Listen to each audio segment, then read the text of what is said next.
말도 안 되게 쉽고 효율적인 이 방법들로 두뇌를 속이세요. 기억력과 학습 능력이 말도 안 되게 높아집니다. 누구나 이런 부러운 감정을 느낄 때가 있습니다. 와, 저 사람은 어떻게 저렇게 빨리 배우지? 하나를 알려주면 열을 안 해? 반면 나는 무언가를 배워보려 독서도 하고 열심히 공부도 했는데 정말 하루만 지나도, 아니 몇 시간만 지나도 조금 전에 내가 느꼈던 점과 내용들이 전혀 기억이 나지 않는 경우도 있죠. 하지만 반대로 똑같은 걸 배워도 정말 말도 안 될 정도로 빠르게 학습하고 잘 기억하는 그런 사람들이 있습니다. 그리고 이런 작은 차이들은 쌓이고 쌓여 너무도 다른 인생을 만들죠. 특히나 너무 손쉽게 찾을 수 있는 수많은 정보 속에 쌓여 사는 지금, 높은 기억력과 빠른 습득 능력은 성공과 성장을 수십 배 빠르게 만드는 모두가 원하는 그런 능력일 겁니다. 그렇게 모두가 원하던 그 해결법, 기억력을 향상시키는 가장 쉽고 효율적인 방법을 세계 최고의 뇌과학자 앤드류 후버만이 자신의 팟캐스트에서 공개했습니다. 그리고 이번 영상에선 그 비밀을 여러분과 함께 나눠보려고 합니다. 이번 영상의 끝, 앤드류 후버만이 제시한 4가지 방법을 찾으실 여러분은 배운 것을 가장 효율적으로 오랜 시간 유지하는 너무나도 쉬운 방법들을 찾게 되실 겁니다. 멘토 앤드류 후버만은 4가지 방법을 설명하기 앞서 우리의 두뇌가 어떻게 정보를 기억하고 또 유지하는지를 알아야 한다고 말합니다. 가장 먼저 우리의 두뇌가 새로운 정보를 학습, 기억하는 방법은 2가지가 있어요. 첫째는 repetition, 반복, 둘째는 intensity, 강한 자극. 이 2가지 경로를 통해서 두뇌는 기억 혹은 학습을 합니다. 이런 상황일 때 우리 두뇌 속에서는 신경세포들의 자극이 일어나거든요. 그렇게 신경세포들이 자극되는 순간을 우리는 메모리 혹은 기억이라고 말합니다. 반복이나 강한 감정의 자극을 받았을 때 신경세포들의 연결고리가 강해지며 우리에겐 새로운 기억이 만들어지는 거예요. 이 부분을 조금 쉽게 설명하자면 우리의 신경세포에는 정보가 들어있지 않기에 우리가 정보나 행동을 기억하거나 학습할 때 두뇌에선 새로운 신경세포가 생겨나는 게 아니라 기존에 존재하던 여러 개의 신경세포가 반복이나 한 번에 큰 감정적 자극이 일어날 때 그 연결점이 더 강해지고 연결이 수월해지면서 두뇌의 메모리, 즉 기억으로 저장된다는 겁니다. 그렇기에 우리가 무언가를 배우기 위해선 꾸준한 반복 혹은 강한 감정적 자극이 필요하죠. 예를 들자면 어릴 때 끊임없이 외우던 구구단이 지금도 너무 쉽게 기억나는 이유는 반복을 통해 신경세포의 연결점이 강해졌기 때문이고, 사랑하는 사람 혹은 반려동물이 다쳤던 기억이나 응원하는 팀이 역전골을 넣었을 때의 장면이 우리에게 잊혀지지 않는 이유는 두뇌의 부정적 혹은 긍정적인 감정에 의해 큰 자극이 전달되었기 때문입니다. 즉, 우리가 기억과 학습을 빠르게 하기 위해선 연습 혹은 배움의 반복 횟수를 줄이거나 강한 자극을 효율적으로 이용하면 됩니다. 그리고 기억력과 학습 능력을 올리는 앤드류 후버만의 4가지 방법은 이 반복과 강한 자극을 역이용하며 시작됩니다. 그는 첫 번째 방법을 이렇게 설명합니다. 이 방법은 누구에게나 무조건 적용되며 평생 써먹을 수 있는 방법이 될 겁니다. 그리고 그 첫 번째 비밀은 이겁니다. 반복에 감정을 섞어라. 우리가 반복을 통해 학습하는 건 누구나 아는 사실이고 이미 해온 행동이죠. 하지만 이게 잘 안 되는 이유는 첫째, 반복할 시간이 충분하지 않거나 둘째, 꾸준히 반복할 인내심을 가지기가 어렵기 때문일 겁니다. 예를 들자면 시험처럼 데드라인이 정해져 있을 때 우리에겐 충분한 시간이 없는 경우가 생기고, 한 단어를 기억, 학습하기 위해서 100번을 쓰고 시간이 지나면 50번, 30번, 그리고 1번 이렇게 외우기엔 너무도 지루하고 그런 인내심을 가지긴 힘들어요. 그렇기 때문에 무언가를 배울 때 반복을 최소화하기 위해 강한 자극을 더하는 겁니다. 앤드류 후버만은 강한 자극이 필요한 이유를 이렇게 말했죠. 우리가 부정적 혹은 긍정적 감정을 느낄 때 두뇌에선 화학 작용이 일어납니다. 합니다. 그때 분비되는 에피네프린, 노르에피네프린 등 아드레날린은 신경세포의 자극을 극대화하죠. 그리고 그런 상황에서 배운 정보들은 더 쉽게 학습되고 기억됩니다. 실제로 한 연구 결과에 따르면 지루한 에세이를 읽은 실험자보다 감정적인 부분을 자극하는 에세이를 읽은 실험자들이 시간이 지나고서도 그 내용을 더 많이 그리고 더 정확히 기억한다는 게 증명됐습니다. 즉 우리가 무언가를 더 빨리 배우기 위해선 우리의 감정이 개입될 수 있는 매개체를 이용하며 기억과 학습의 효율을 늘려가는 게 앤드류 후버만의 첫 번째 방법입니다. 물론 첫 번째 방법을 듣고 이걸 누가 몰라 라고 생각하실 수 있을 겁니다. 하지만 이 두 번째 방법은 너무도 새로웠습니다. 앤드류 후버만도 자신이 이 방법을 몰랐다는 게 너무 후회된다고 말을 했죠.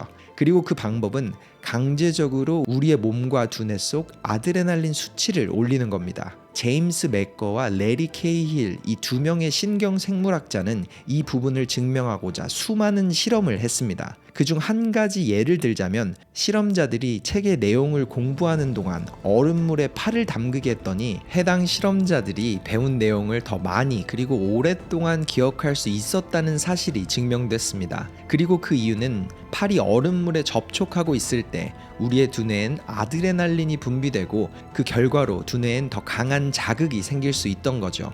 물론 여기서 이런 생각이 드실 겁니다. 그렇다고 매일 얼음물에 팔을 담그고 일이나 공부를 할 순 없잖아.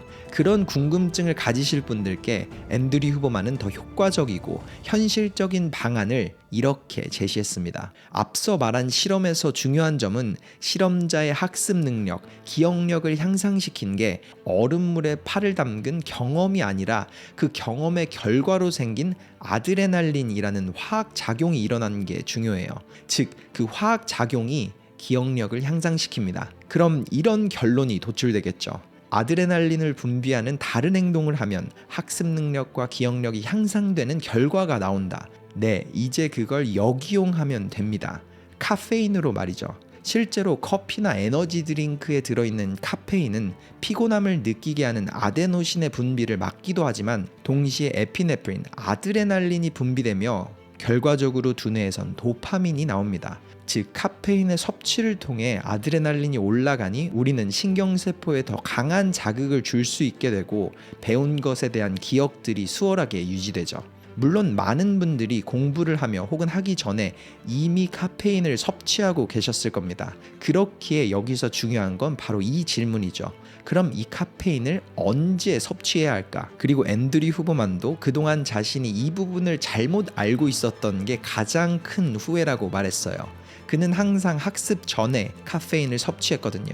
하지만 앞서 말한 제임스와 레리가 카페인 섭취의 가장 완벽한 타이밍을 실험한 결과 가장 효율적인 시간대는 학습 직후 혹은 15분 이내라는 사실이 입증되었습니다. 그렇기에 앤드류 후버만은 적어도 자신의 학습이 끝나기 직전 혹은 바로 직후에 카페인을 섭취하는 게 각자 다른 소화기관을 가진 개개인에게 가장 알맞은 시간대라고 말했죠.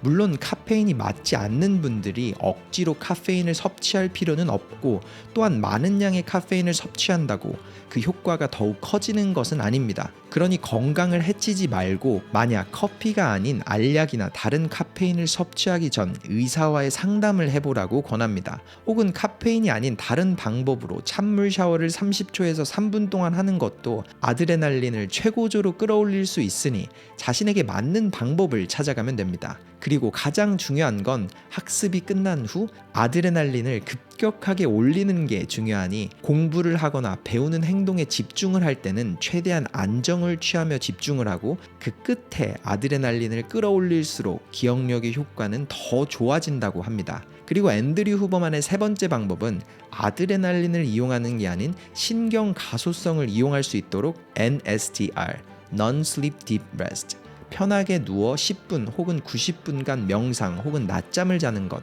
아니면 숙면을 취하는 것을 추천했습니다.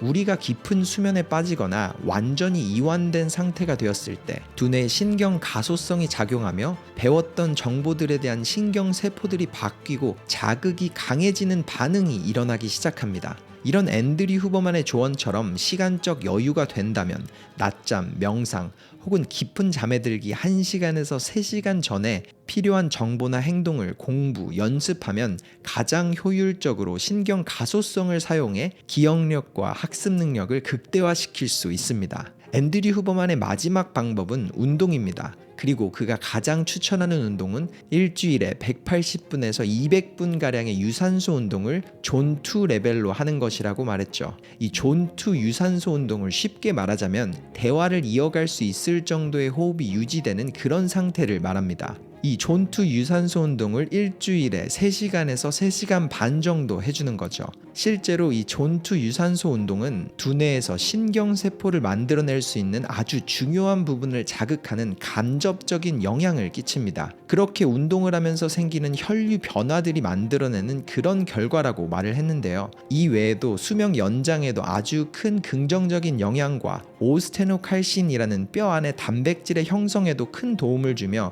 뼈의 성장, 호르몬 레귤레이션 등 우리의 몸과 두뇌에 긍정적인 영향을 준다고 합니다. 또한 앞서 말한 아드레날린과 도파민처럼 다양한 체내의 화학 작용을 돕죠. 그리고 운동을 하기 가장 완벽한 시간대는 앞서 말한 다양한 연구 결과로 추론해 봤을 때 아드레날린과 도파민을 다량 분비하는 과격한 운동의 경우엔 학습 직후, 그리고 존2 유산소나 걷기처럼 혈류 변화나 오스테노칼신을 분비하는 간단한 운동은 1시간에서 3시간 전에 하는 것이 가장 좋을 것이라고 추천했습니다.